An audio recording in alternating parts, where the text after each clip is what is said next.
The sky burned orange and red as another Valari warship broke apart in the atmosphere. Queen Yathara watched from the tall windows of her throne room as pieces of metal fell like dying stars.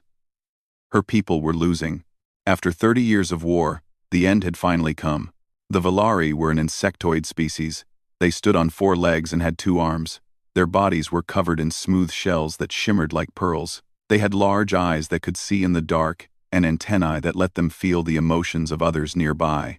For 10,000 years, they had built a civilization based on peace and knowledge. They had never wanted war, but the Korth did not care what the Valari wanted. The Korth were reptilian creatures with thick scales and cold eyes. They came from a harsh world where only the strong survived. They believed that conquest was the natural way of things. The weak existed to serve the strong. That was their only truth. General Vrax, the commander of the Korth invasion force, had promised his soldiers that they would feast on Valari flesh by nightfall. He had never lost a battle.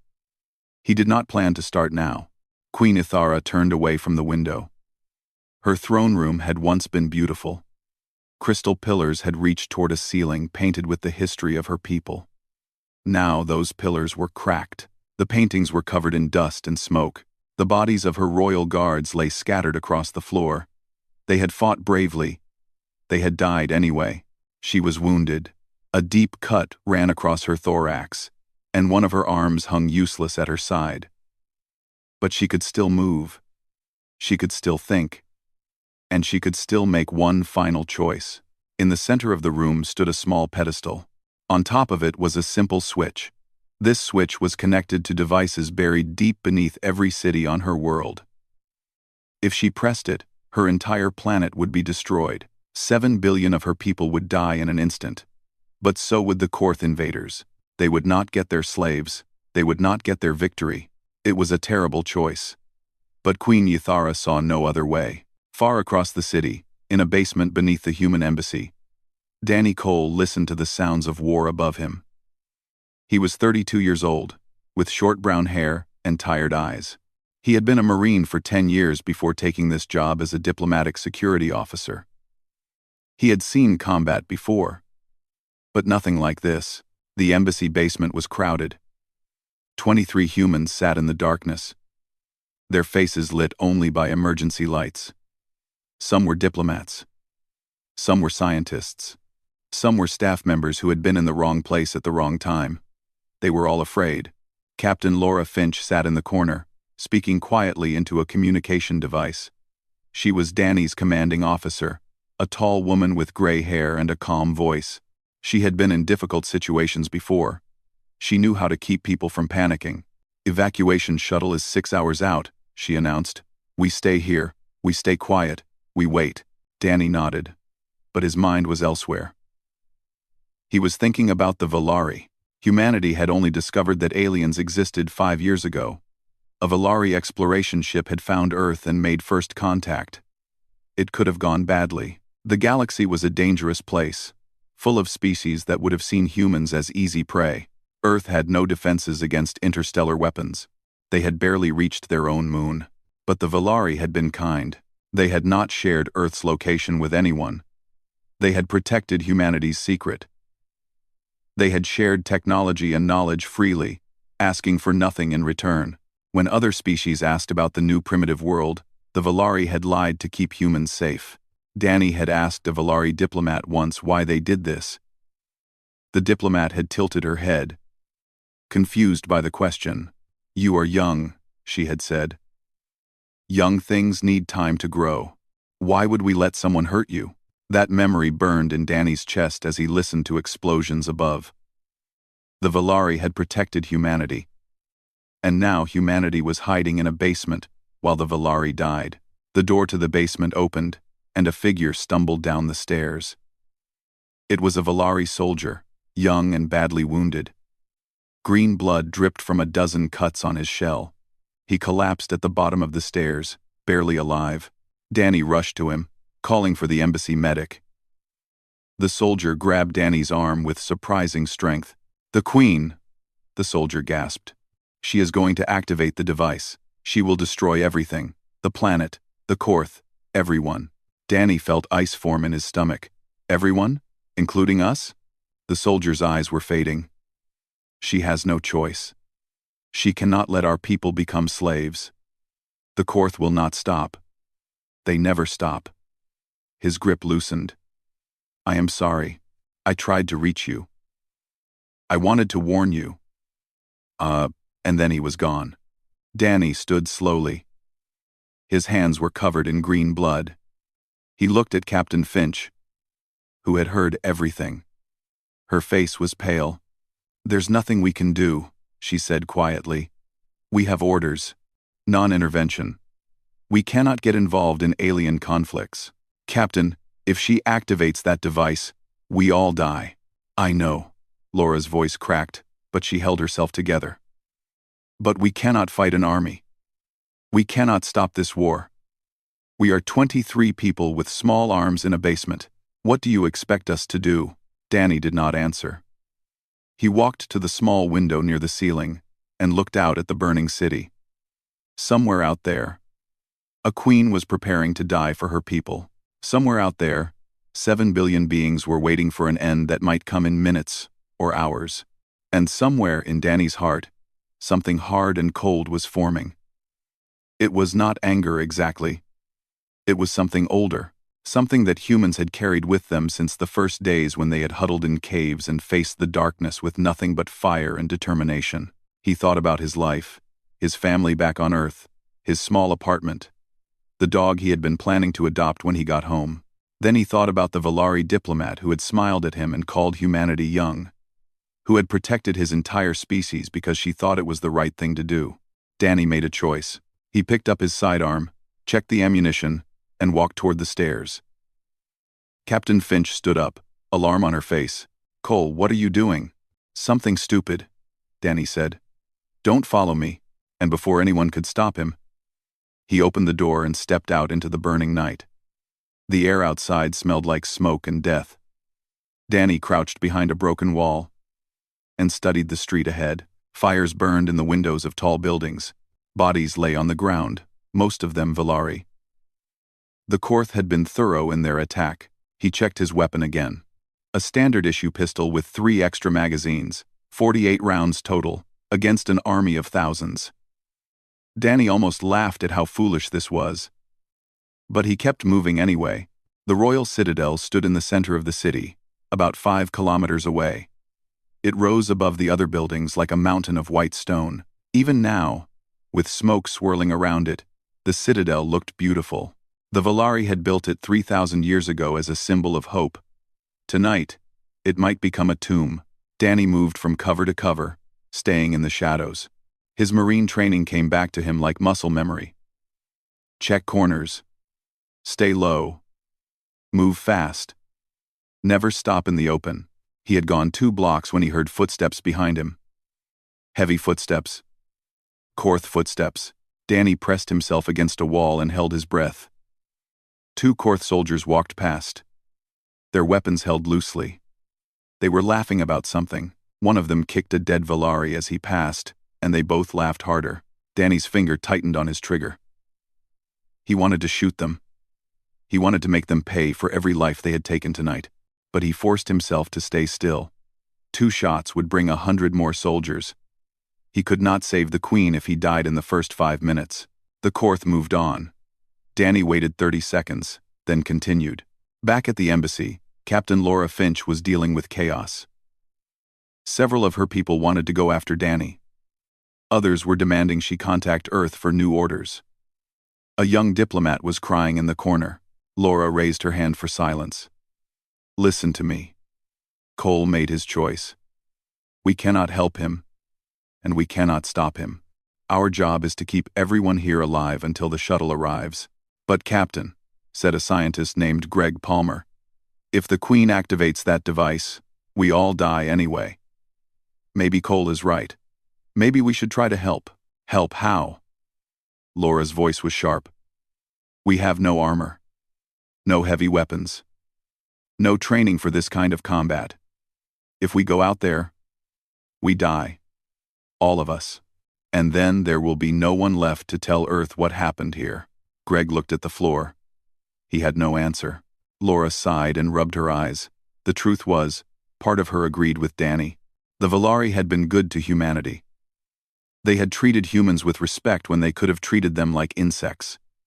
Hiding in this basement while they died felt wrong. It felt cowardly. But Laura had 22 people depending on her. She could not gamble with their lives. "We wait," she said finally. "And we hope Cole knows what he's doing." Danny did not know what he was doing. He was making it up as he went, relying on instinct and luck. So far, luck had been on his side. But luck always ran out eventually. He was halfway to the Citadel when he found the survivors. They were hiding in the ruins of what had once been a school. A dozen Valari, huddled together in the darkness. Most of them were children. Their caretakers had been killed in the first wave of the attack, and they had been alone ever since. One adult was with them. A female Valari named Kyra. She was a medic. Her white shell marked with the symbol of her profession.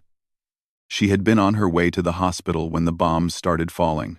She had found the children and stayed with them. When Danny appeared in the doorway, Kyra raised a small weapon. Her hands were shaking. "Stay back," she said. "I will shoot." Danny held up his hands slowly. "I'm not going to hurt you. I'm human." From the embassy, Kyra's antennae twitched as she sensed his emotions. Humans were strange to Valari's senses. Their feelings were loud and chaotic, like static on a radio. But she could tell he was not lying. "What are you doing out here?" she asked. "Your people are supposed to stay hidden." "I'm going to the Citadel. I'm going to stop the Queen from destroying the planet." Kyra stared at him. "That is impossible. The Citadel is surrounded by Korth forces. You are one person. You will die before you get close." "Probably," Danny agreed. "But I'm going anyway." "Why?" The question was genuine. Kyra could not understand. Her people believed in sacrifice, but this kind of sacrifice made no sense. Danny was not Valari. He had no duty to them. His government had ordered him to stay safe. Why was he throwing his life away? Danny thought about the question. How could he explain it to someone who was not human? "Your people saved mine," he said finally. 5 years ago, you found Earth. You could have told everyone where we were. Other species would have paid a lot for that information. But you kept our secret. You protected us. You gave us time to grow." He paused. "Where I come from, we have a word for that. We call it friendship, and we don't abandon our friends." Kyra's antennae went still. In all her years of studying other species, she had never heard a human speak like this. She had been taught that humans were primitive, driven by fear and survival instinct. But this human was running toward death for people who were not his own. "You are strange," she said. "I've been told that before." One of the children, a small male with a cracked shell, tugged at Kyra's arm. "Are we going to die?" he asked. Kyra looked at him, then at Danny, then at the distant citadel glowing against the smoke-filled sky. "No," she said. "We are not going to die." She turned to Danny. "I am coming with you. You have children to protect. And if the Queen activates the device, these children die anyway. At least if I go with you, there is a chance." She handed her weapon to the oldest child, a female who looked barely old enough to hold it. "Stay hidden. If we do not come back, try to reach the human embassy. They will protect you." The child nodded, trying to be brave. Danny and Kyra stepped out into the night together. Two unlikely companions walking toward almost certain death. Behind them, the children watched until the smoke swallowed them whole. As they moved through the ruined streets, Kyra asked Danny more questions. She wanted to understand this strange human who had chosen to die for her people. "Are all humans like you?" she asked.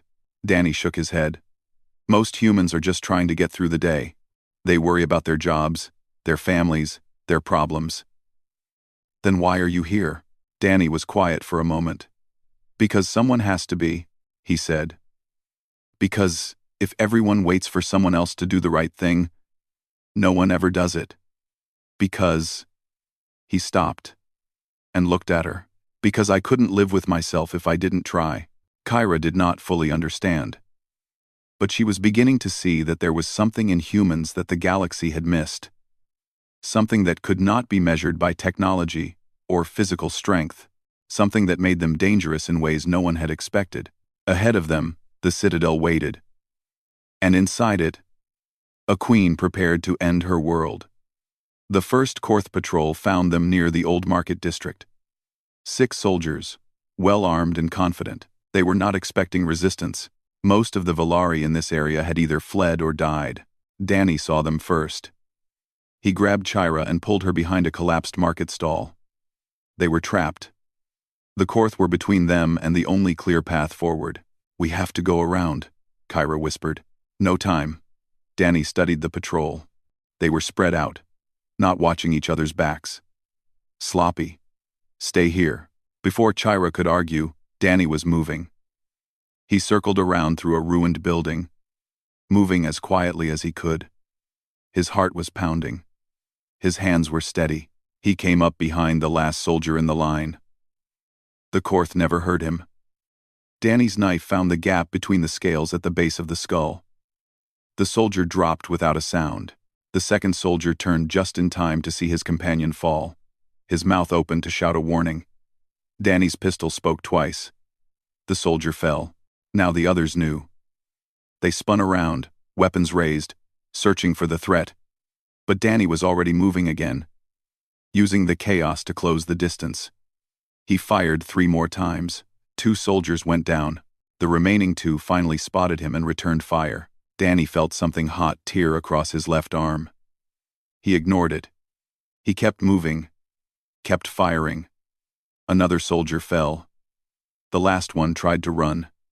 Danny shot him in the back. 6 Korth soldiers dead in less than 30 seconds. Kyra emerged from her hiding spot, her large eyes wide with shock. She had seen violence before. She was a medic. But she had never seen anything like this. The human moved like a predator. He killed without hesitation, without mercy. "Your arm," she said, pointing at the blood running down his sleeve. Danny glanced at it. "Just a graze. Keep moving.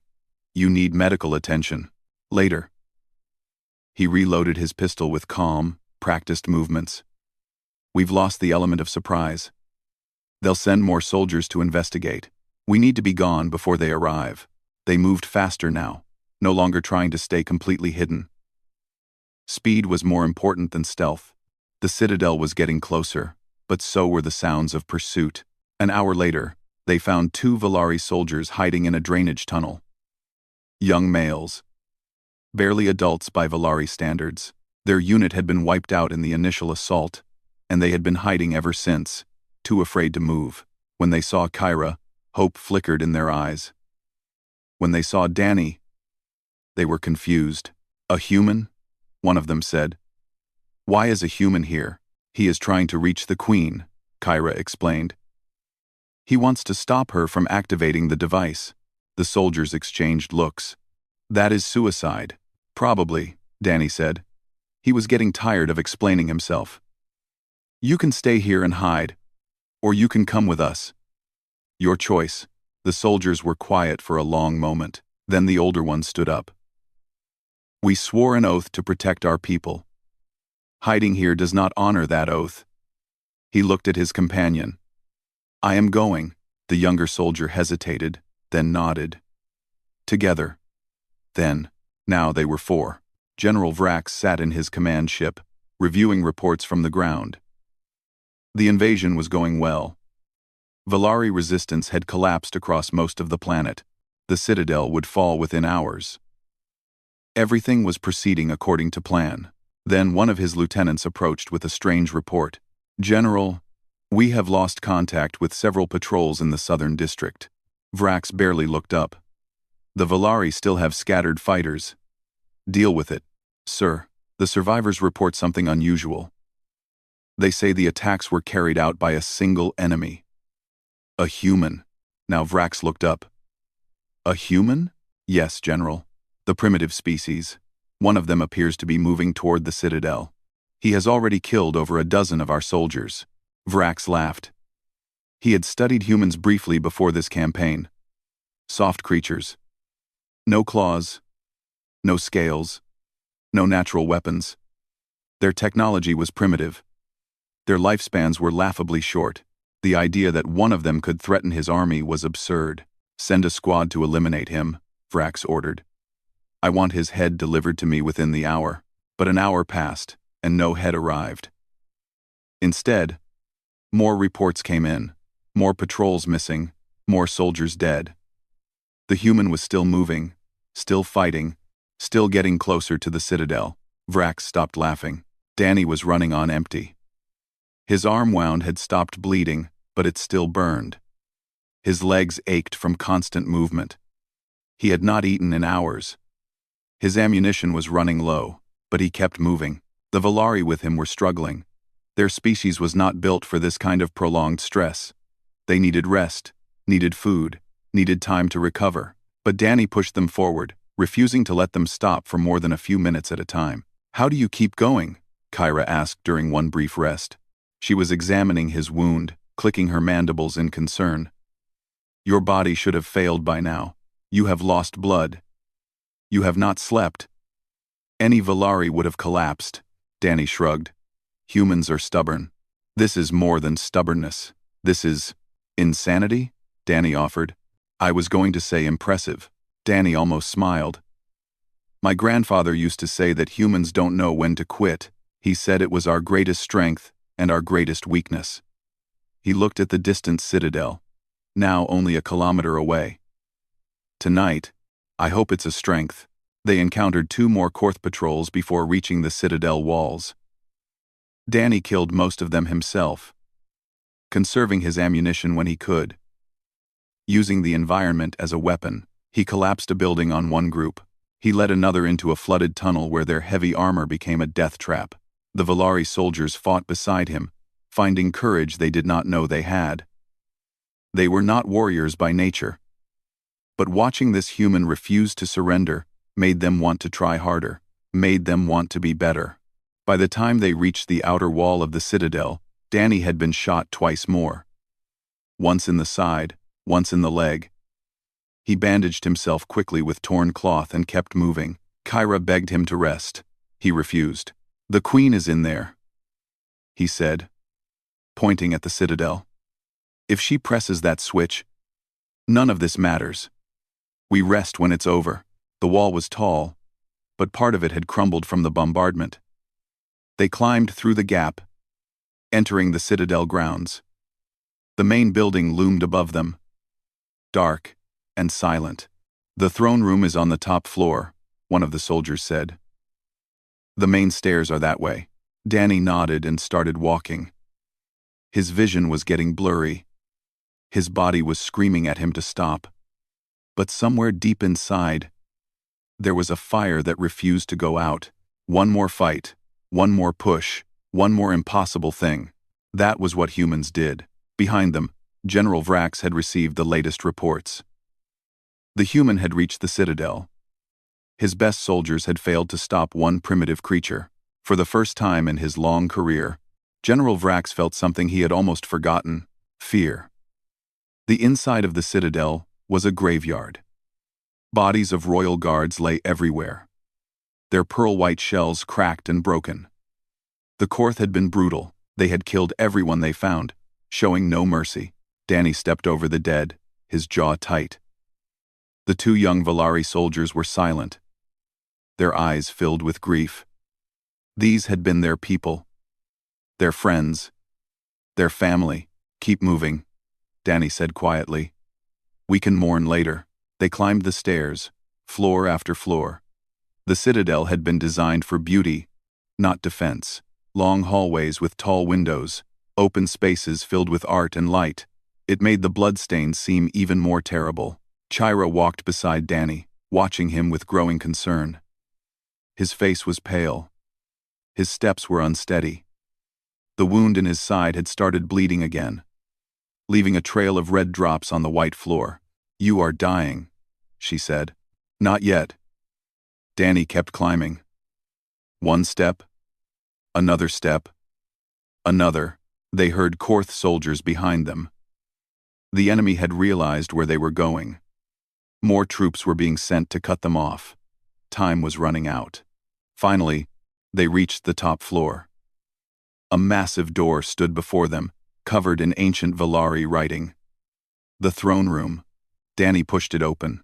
Queen Ithara stood at the center of the room, her claw hovering over the small switch on the pedestal. She looked up when the door opened. Her eyes were tired. Her wounds were worse than before. She had been waiting for the end. When she saw Danny, her antennae rose in surprise. She had expected Korth soldiers, not a bleeding, broken human. "Who are you?" she asked. "My name is Danny Cole." He walked toward her slowly, his hands visible. "I'm from the human embassy. I came to ask you not to press that switch." Ithara's mandibles clicked in what might have been a sad smile. "You came all this way just to ask?" "Yes. You are wounded. You are clearly dying. You fought through my enemies to reach me." She tilted her head. "Why?" Danny stopped a few feet from her. His vision was swimming. Staying upright took all his concentration. "Because your people saved mine. 5 years ago, when the Valari found Earth, you could have sold us to the highest bidder. You could have let stronger species come and take what they wanted. But you protected us. You gave us time. That was simply the right thing to do," Ithara said. "You were young. You needed help." "Exactly," Danny's voice cracked. "You helped us because it was right. Not because you would gain anything. Not because we could pay you back. Just because it was right." He took a deep breath. "Where I come from, we call that kindness. And we try to repay kindness with kindness." Ithara was silent for a long moment. Behind Danny, Kyra and the two soldiers waited. They could hear Korth footsteps on the stairs below. The enemy was close. "If I do not activate this device," Ithara said slowly, "my people will become slaves. The Korth will torture them, work them to death. My children, my elders, everyone. Is that what you want me to accept?" "No," Danny shook his head. "I want you to give us a chance. Give me a chance. Let me hold this door. Let me buy time." "Time for what?" "I don't know." Danny turned to look at the door. The footsteps were getting louder. "But if I've learned anything in my life, it's that things can change in an instant. Help can come from nowhere. Miracles happen." He looked back at her. "Please, don't give up yet." Ithara studied this strange human. He was small. He was wounded. He was clearly afraid. But he was not running. He was not begging for his own life. He was asking her to let him die fighting for her people. She did not understand humans. She was not sure anyone in the galaxy truly understood them. But in this moment, she felt something she had not felt in a long time. Hope. "Very well," she said. She stepped back from the pedestal. "I will wait. But I will not wait forever. I. I. I. I. I. I. I." Danny nodded. It was enough. He turned to face the door just as the first Korth soldiers burst through. What followed was not a battle. It was a slaughter. Danny fought like nothing the Korth had ever seen. He used his pistol until it was empty. Then he used it as a club. He grabbed a fallen sword from a dead guard and swung it with both hands, cutting through scale and armor. He threw furniture, used columns for cover, turned every piece of the throne room into a weapon. The two young Valari soldiers fought beside him, finding strength they did not know they possessed. They watched this human refuse to fall, refuse to surrender, refuse to die, and it made them braver than they had ever been. Kyra pulled the queen to the back of the room, shielding her with her own body. She was a medic, not a fighter. But she picked up a fallen weapon and stood ready to use it if she had to. Danny took more wounds. A cut across his chest. A deep gash on his leg. A blow to his head that made his vision flash white. But he kept fighting. Every time he went down, he got back up. The Korth soldiers began to hesitate. They had fought many species across the galaxy. They had never fought anything like this. This human should have died a dozen times. He should have collapsed from blood loss. He should have broken from fear, but he would not stop. General Vrax received reports from the throne room. His soldiers were dying. Not to an army, not to advanced weapons, but to one human with a sword. "Send everyone," he ordered. His voice was no longer calm. "Kill him. Kill all of them. Now." More soldiers poured into the throne room. Danny killed them. More came. Danny killed them too. The floor became slippery with blood, both green and red. Bodies piled up near the door. One of the young Valari soldiers fell, a Korth blade through his chest. Danny screamed in rage and killed the soldier who had done it. The other young Valari was wounded but still fighting, still following Danny's lead. Time lost all meaning. There was only the next enemy, the next attack, the next moment of survival. Danny's mind went somewhere dark and quiet, a place where pain did not exist, where exhaustion was just a word, a place that only humans seemed to know. Then, finally, there were no more enemies coming through the door. Danny stood alone in the doorway, covered in blood, swaying on his feet. His sword had broken. His body had nothing left. But he was still standing. First, behind him, Queen Ithara watched with tears running down her face. She had never seen anything like this. She did not have words for what she had witnessed. "How?" she whispered. "How is this possible?" Danny did not answer. He could not. His legs gave out, and he collapsed to the floor. The last thing he saw before darkness took him was Kyra rushing toward him, her mandibles moving in words he could not hear. Then everything went black. In the sky above the citadel, something unexpected appeared. Human ships. A rapid response team led by Captain Laura Finch, who had finally decided that some orders were meant to be broken. They had come to save one of their own, and they had arrived just in time. Captain Laura Finch had spent her entire career following orders. She believed in the chain of command. She believed that rules existed for good reasons. But when she watched the footage from the city cameras, when she saw Danny Cole fighting his way through an army alone, something inside her broke. "Prepare for emergency deployment," she told her team. "We're going in. Captain, our orders." "I know our orders." Laura's voice was hard as steel. "I also know that one of my people is out there dying for these aliens. I am not going to sit here and watch." The shuttle launched minutes later. It was not a military vessel. It carried no heavy weapons. But it had something more important. It had humans who had decided that they were done hiding.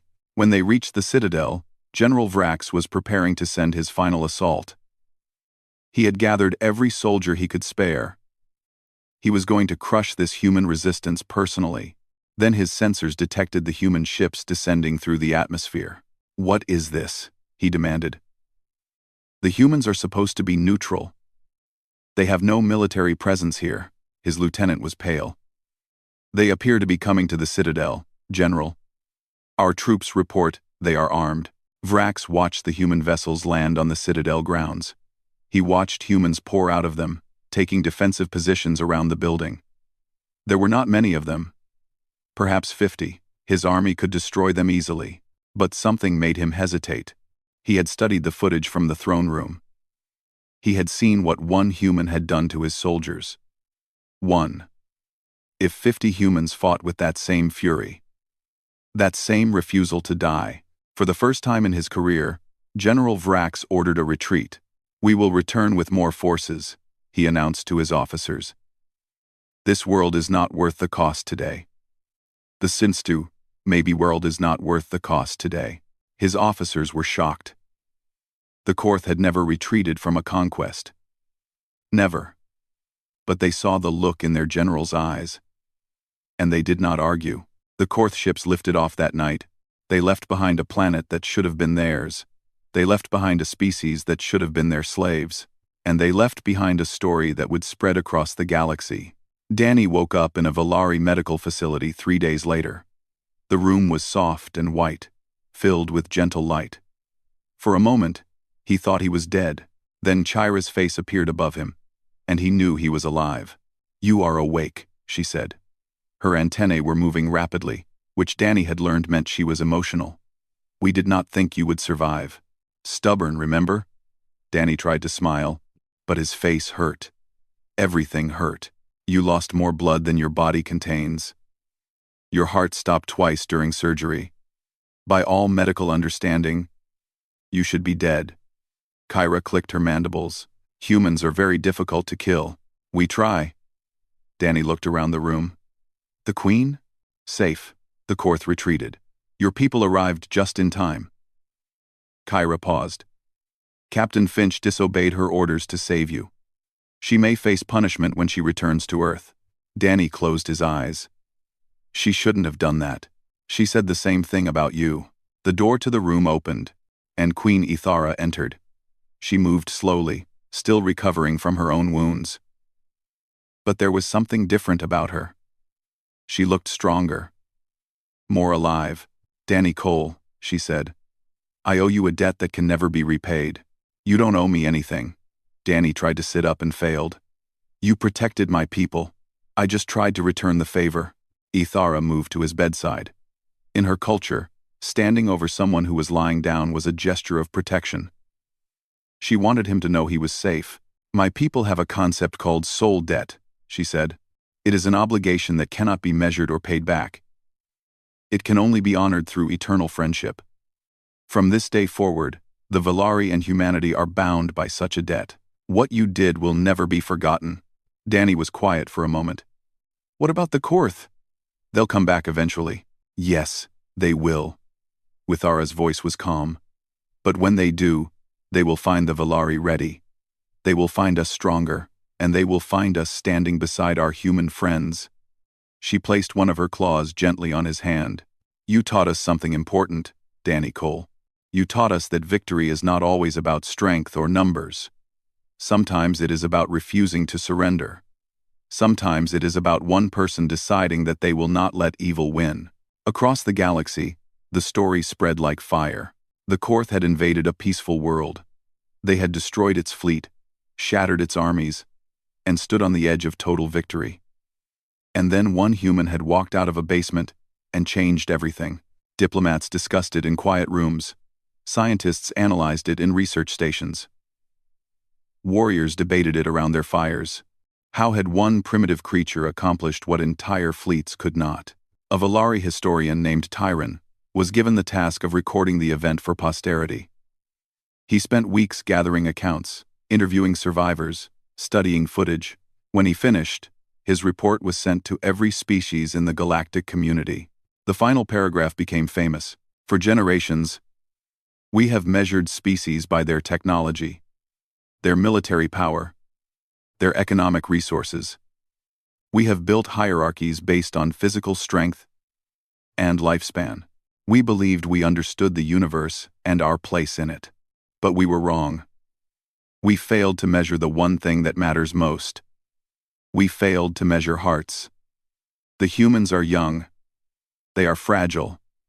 They live brief lives on a small world, but they carry within them a fire that we do not possess, a stubbornness that defies logic, a loyalty that transcends self-interest. They are not what we thought they were. They are something far more dangerous. They are something far more beautiful. We should have known. We should have seen. But we were too busy looking at their weaknesses to notice their strength. We will not make that mistake again."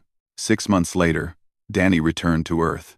He had scars that would never fully heal. He had nightmares that woke him in the middle of the night. But he also had something he had not expected. He had become a symbol, not a hero in the traditional sense. He did not want parades or statues. He did not want to be famous. He just wanted to go home, adopt that dog he had been thinking about, and live a quiet life. But the galaxy would not let him be forgotten. Young humans heard his story and were inspired. Young Valari heard his story and were humbled. Even some young Korth, quietly, in private, heard his story and began to question what they had been taught about strength and weakness. One night, sitting on his back porch on Earth, Danny received a message from Queen Ithara. It was short, Thank you for teaching us hope. Thank you for being stubborn. Thank you for being human. Danny read it twice. Then he looked up at the stars, at the vast galaxy full of wonders and dangers. Somewhere out there, the Valari were rebuilding. Somewhere out there, the Korth were planning revenge. Somewhere out there, 1,000 species were watching humanity with new eyes. He thought about the diplomat who had smiled at him years ago and called humanity young. He thought about how the galaxy had dismissed his species as primitive and fragile. They had been wrong. Humans were not great because of their technology or their weapons or their long life.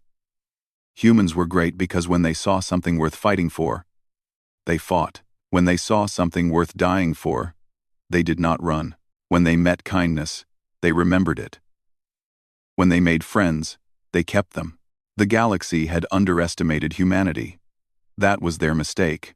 Danny smiled, scratched his dog behind the ears, and watched the stars until morning came. A new day. A new dawn. Humanity was just getting started.